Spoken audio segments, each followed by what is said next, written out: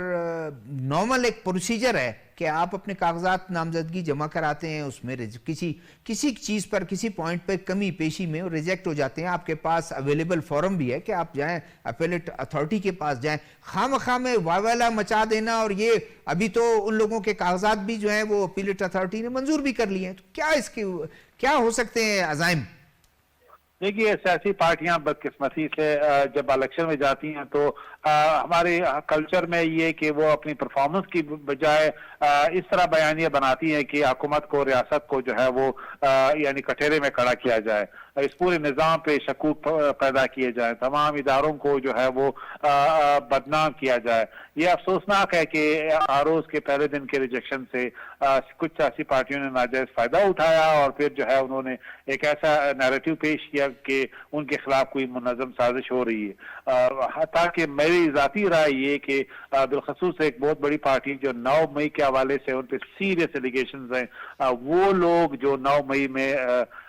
یعنی وہ ان کے ٹرائل ہو رہے ہیں, انہیں بالکل جو ہے اجازت نہیں ہونی چاہیے, کیونکہ ریاست پہ حملہ تھا. کل کوئی اور جو ہے ملیٹنٹ آرگنائزیشن کہے گی کہ ہمیں بھی اس طرح کا جو ہے وہ لیوی دی جائے کہ ہم ریاست پہ بھی حملے کریں اور ہمارے لیے لیول پلینگ فیلڈ بھی ہو اور ہم الیکشن میں بھی حصہ لیں. تو یہ نہیں ہو سکتا. آپ ایک نارمل ڈیموکریٹک پارٹی کے طور پہ ایک نارمل پروسیجر کے تحت آپ الیکشن میں حصہ لیں, پارلیمنٹ میں آئے. تو یہ بدقسمتی ہے کہ چوری بھی اور سینہ زوری بھی. تھینک یو جی, آپ ہمارے ساتھ پروگرام میں شریک تھے, تھینک یو. سبوق سید صاحب, آپ سے میرا یہ کوشچن یہی ہے کہ پولیٹیکل پارٹیز جو ہے ایک ویسے ہی واویلا کھڑا کر دیتی ہے کہ جی ہمارے کاغذات نامنظور ہوئے, ہمیں الیکشن سے باہر رکھنے کی کوششیں, اور یہ ایسا کیا ہے وہ اپیلیٹ اتھارٹی نے تو ان کے کاغذات بھی منظور کر لیے.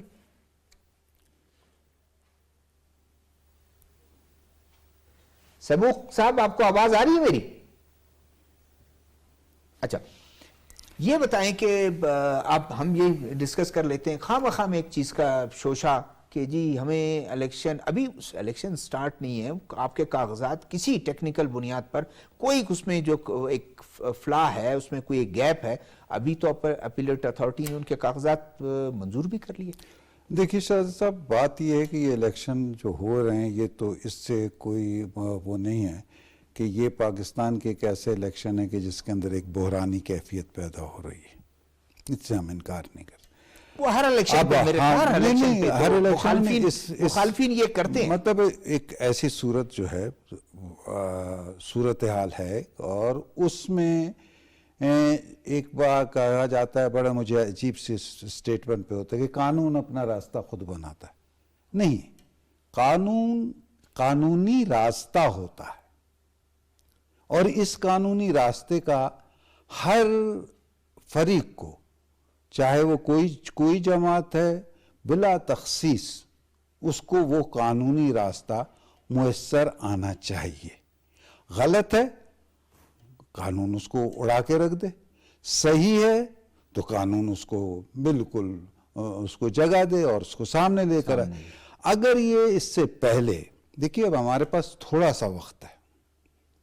اگر پہلے سے کوئی ایسی صورتحال پیدا ہو جاتی ہے کہ اس کے اوپر جس طرح کے, کیونکہ ہم اس ایج کے ہیں جنہوں نے ذرا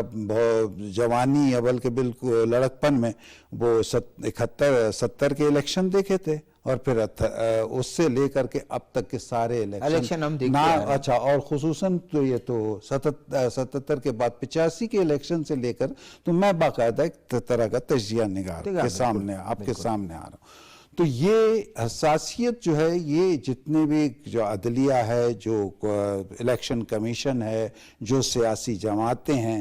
یہ بہرحال اس سے پہلے. لیکن سب یہ خوش آئند بات نہیں ہے کہ ایک فورم اویلیبل تو ہے نا لوگوں. نہیں, یہ شکر ہے کہ اویلیبل ہے, وہ جا بھی رہے ہیں, عدالت سے بھی ریلیف مل رہا ہے, یہ نہیں کہ نہیں ملا. کہیں عدالت کے اوپر اگر اعتراض ہے اور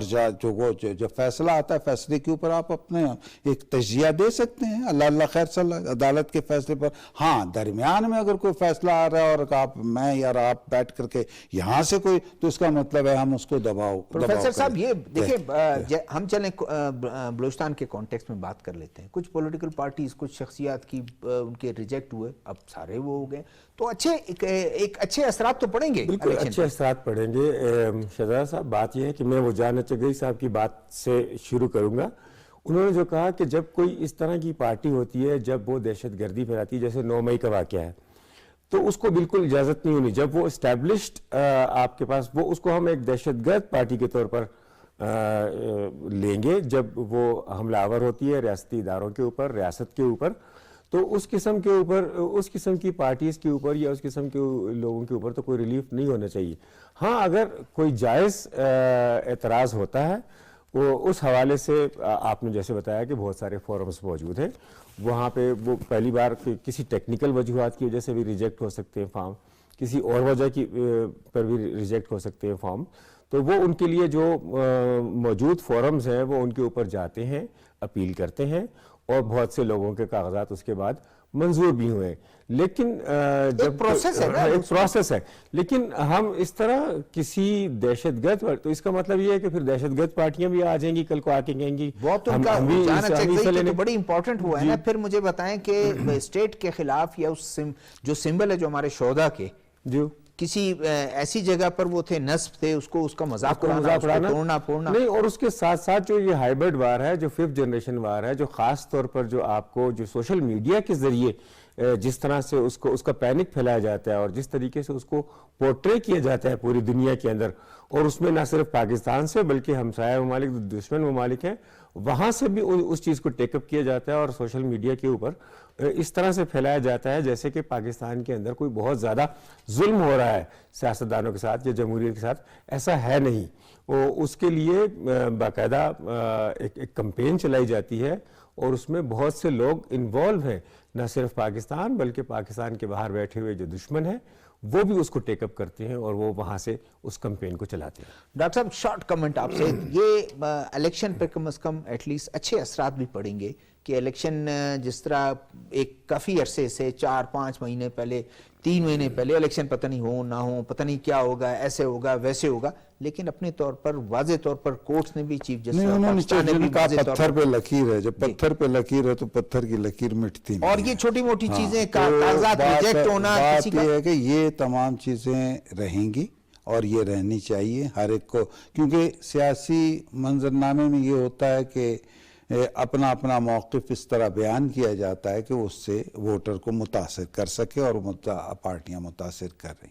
اب اس میں یہ ہے کہ ہمارے سامنے یہ والے الیکشن جو ہیں, اس میں آپ کا ہمارا یہ جو نارمل میڈیا ہے اس سے ہٹ کر سوشل میڈیا خاصا انوالو ہے. تو میں وہی کہہ رہا تھا کہ جیسا ابھی اوپن ٹرائل ہو رہا ہے نا, دیکھتے ہیں نا لوگ ویب سائٹ پر سپریم کورٹ کا ٹرائل دیکھ لیتے ہیں یا جو حساب, یہ چیزیں جو ہے نا, وہ جو میں نے کہا نا قانونی راستہ, یہ آپ ٹرم چھوڑ دیں گے, قانون اپنا راستہ خود بناتا ہے. تو وہ لیکن ایک امید کی جا سکتی ہے, لاسٹ کمنٹ, اس میں ٹائم ہمارے پاس کم ہے, ہم امید کی جا سکتی ہے کہ الیکشن ہوں گے, الیکٹڈ گورنمنٹ آئے گی اور ایک چیزیں سموتھ چلیں گی. امید نہیں بلکہ بالکل یقین ہے ہمیں, جیسے کہ سپریم کورٹ نے ایک سٹینڈ لیا ہوا ہے, تمام اداروں نے ایک سٹینڈ لیا ہوا ہے, فوج نے ایک سٹینڈ لیا ہوا ہے کہ وہ الیکشن میں ہر قسم کی مدد کریں گی, اور تمام وہ پروسیس سیکیورٹی کے حوالے سے, اور جو تمام پروسیس جو ہونا چاہیے تھا الیکشن کمیشن کے حوالے سے, پارٹیوں کے جو ایک خدشات ہیں کہ سیکیورٹی, وہ بھی تمام چیزیں حل ہوتی جا رہی ہیں. اور یقیناً جو آج تک کی جو سپریم کورٹ کی یا ایون ایک جو ریزولوشن پاس ہوا سینٹ میں, اس کو بھی الیکشن کمیشن نے مسترد کر دیا کہ اس سے کوئی فرق نہیں پڑتا. الیکشن بالکل 8 فروری کو ہونے والے ہیں اور ہوں گے انشاءاللہ. بہت مطلب یہ ہے کہ 8-10 سینیٹر اگر 15 سینیٹر اگر اس میں کہیں, وہ ان کی اپنی رائے ہے, لیکن اس وقت میجورٹی جو ہے ملک کے لوگ چاہتے ہیں, میجورٹی پولیٹیکل پارٹیز چاہتے ہیں کہ الیکشن ہو. بالکل جی, تمام عوام بھی یہی چاہتی ہے, اور ہم اپنے اس نظام کو بہتر بنانے کے لیے, لوگوں کی بہتری کے لیے پاکستان کے آئندہ آنے والے سالوں کو شکریہ بنانے کے جی، لیے. ٹائم بالکل ہمارے پاس بالکل ختم ہو گیا ہے. میں شکریہ ادا کرتا ہوں ڈاکٹر عرفان بیگ صاحب کا، پروفیسر محمد عارف صاحب آپ کا شکریہ، جان اچکزی صاحب ہمارے ساتھ ان کا شکریہ، سبوق سید صاحب ہمارے ساتھ تھے ان کا شکریہ. ناظرین آپ نے سنا ایک سفرہ کانفرنس، ایمبیسڈرز کی ایک کانفرنس، اور اس میں وزیر اعظم کا خطاب، الیکشن سے متعلق بھی ہم نے گفتگو کی. سیاسی احوال سے شہزادہ ذوالفقار کو اجازت دیجیے گا. اللہ حافظ.